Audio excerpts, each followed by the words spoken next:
On ouvre ce journal avec une maison pas comme les autres qui vient d'ouvrir ses portes à Rennes. La maison Jaya est un lieu pensé pour accompagner les femmes et les hommes touchés par un cancer. Un espace d'écoute et de soins où les bénéficiaires peuvent se reconstruire après leur traitement, comme l'a constaté Raphaël Tondrio-Gauthier. Laurence est arrivée à la maison Jaya en juillet dernier.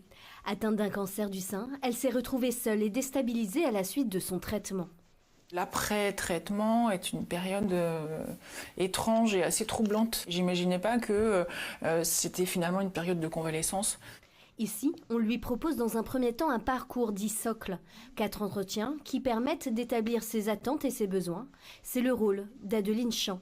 On va essayer vraiment d'aller chercher quelle a été leur démarche, pourquoi ils ont envie de suivre un parcours, pourquoi ils sentent qu'ils ont besoin d'une main tendue dans l'après-cancer. Sexologue, hypnothérapeute, nutritionniste, ici les patients peuvent aborder tous les sujets. C'est quelque chose qu'on oublie souvent parce qu'on se met un petit peu en mode guerrier pour lutter contre la maladie.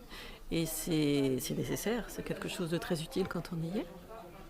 Sauf qu'après, il faut pouvoir le quitter, ce mode, pour y accéder au plaisir, à la sensualité.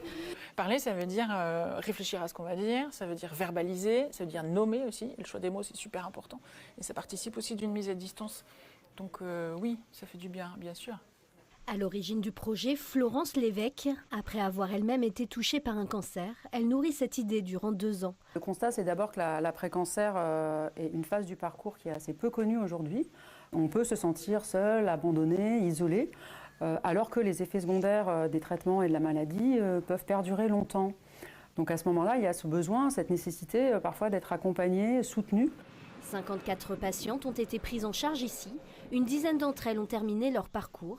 Des femmes qui se sont à la fois retrouvées et réinventées.